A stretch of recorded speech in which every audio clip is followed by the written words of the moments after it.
Welcome back. There's been an increase in the number of passengers patronizing the Abuja-Kaduna railway because of the rising spate of kidnapping and killings on the Abuja-Kaduna expressway.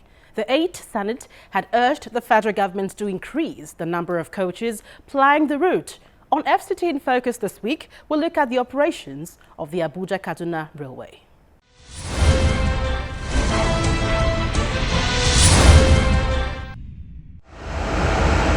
The Abuja-Kaduna Railway was created as an alternative to road travel. By road, passengers spend about 2 hours or less, which is almost the same by train. But most recently, following the increased kidnappings and killings on the Abuja-Kaduna Expressway, more travelers, even car owners who would normally drive, are now opting for the trains for safety reasons. Because we've heard a lot of stories about what is going on the road, so to avoid stories that touch the heart, we just decided to do the train this time around. As it is all well known that there is an insecurity now in the highway, that is why most of the passengers prefer to come and join the train. That is the number one. And secondly, to go with the train is even more comfortable than to go by road. It's more comfortable than the door. I normally drive before the train comes, but when they introduce train, I stop driving. I do enjoy the train so much. You know, recently they've been complaining about the highway, kidnapping and all that. And since I'm going with my girl, just for safety and all that. For others, beyond safety, it is convenient. I can assure you it's convenient, and that is the only reason at the beginning. Because I think when it started, there was no issue of even insecurity. Very comfortable. You can see we are not squeezed up. There is toilet facilities and it's neat. The Abuja-Kaduna Railway started operation in December 2014.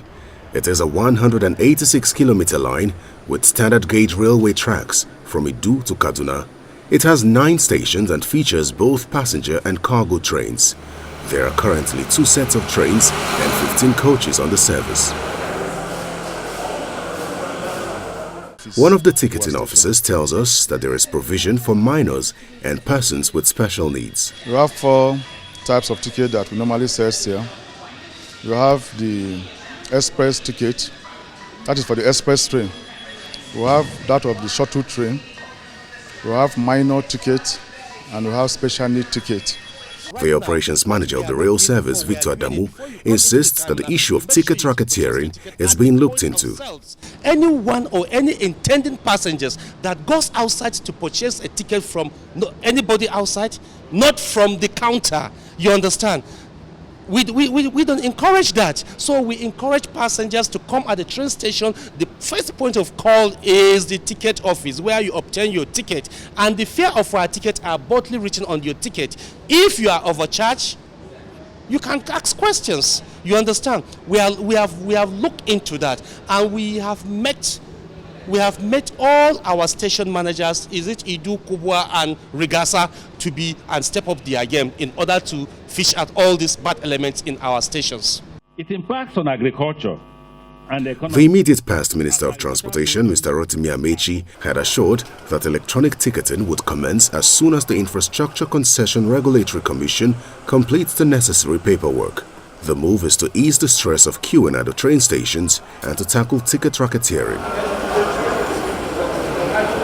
According to the operations manager, the train has a capacity of over 4,000, but is still not sufficient to accommodate the growing crowd. We took delivery of 2 coaches from our other station from Agbo, so it has strengthened the stock that we have on ground just to serve the population, the people. The minister has traveled to China and other officials, negotiated. More coaches are coming. Locomotives are coming. And let me be frank with you, there are a lot of rail projects all over the country coming up, so to serve Nigerians. He assures passengers of safety. We are working in collaboration with all the security agencies, most especially the Nigerian Police Force, the Army, the Air Force. This train, you can see there is air surveillance on this train. You can see inside the train we have a lot of mobile policemen, both plain security plainclothes security men are on this train. Right at the terminals, I mean the stations, from here to Rigasa, we have 9 stations. We have received a lot of deployment of the Nigerian police force. So we have a lot of security personnel along the railway corridor. The Abuja-Kaduna rail service has become a major means of transportation for passengers traveling on this route. With the comfort and experience Nigerians derive from their trips, they expect the federal government to provide more trains as well as coaches to sustain the tempo. Ultimately, travelers hope for improved safety on the road as a long-term measure to improving transportation along the Abuja-Kaduna axis.